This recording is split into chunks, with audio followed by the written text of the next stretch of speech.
Sa mga baguhan dyan sa pagbablog or sa mga matagal nang nagbablog, i-apply po natin ito guys, na kung saan po mapanatili po natin yung ating mga video na nakapalo po sa best practices po dito ni Facebook, para po ibigay po ni Facebook sa atin yung ating mga sahod, kung saan po kontento po tayo sa ating mga sahod kasi nga pinaghirapan po natin yung ating mga video. Kapag po hindi po tayo naka-follow sa kanyang mga best practices dito sa kanyang platform, ay hindi po natin makukuha yung buo yung ating mga sahod. Kasi po guys, negosyo po ito guys eh.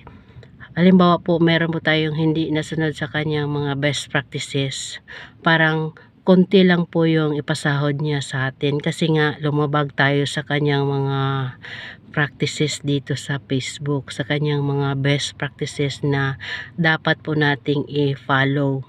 Kapag po nag-upload tayo ng video, dapat sundin po talaga natin yung mga best practices dito ni Facebook or dito kay Meta, para po ibigay niya po lahat yung ating mga sahod.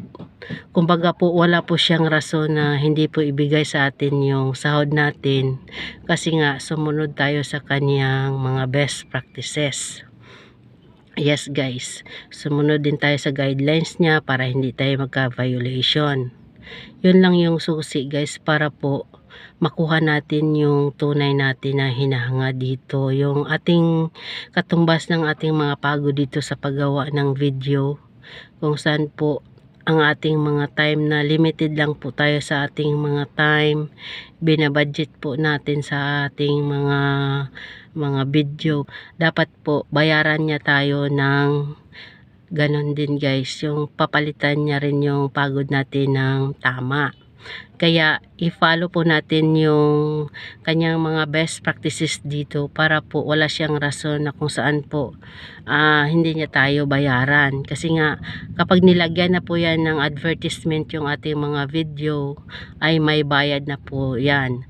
Kapag po may nilabag tayo, konti lang po yung revenue na ibibigay sa atin ni Facebook, kasi nga may rasyon siya para po hindi tayo bayaran ng insakto, kasi negosyo po yan guys.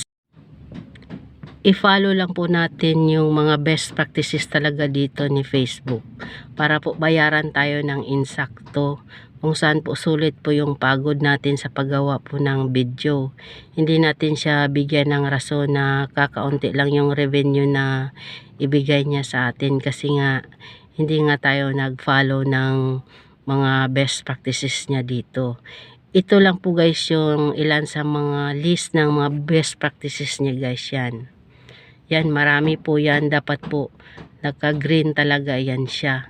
Every time po na mag-post tayo ng video, i-check nyo po yan kung naka-green siya, kung wala po tayong nilabag sa kanyang mga guidelines, sa kanyang ibinigay sa atin kung ano yung gawin natin para po mapanatili pong wala tayong violation dito sa kanyang platform.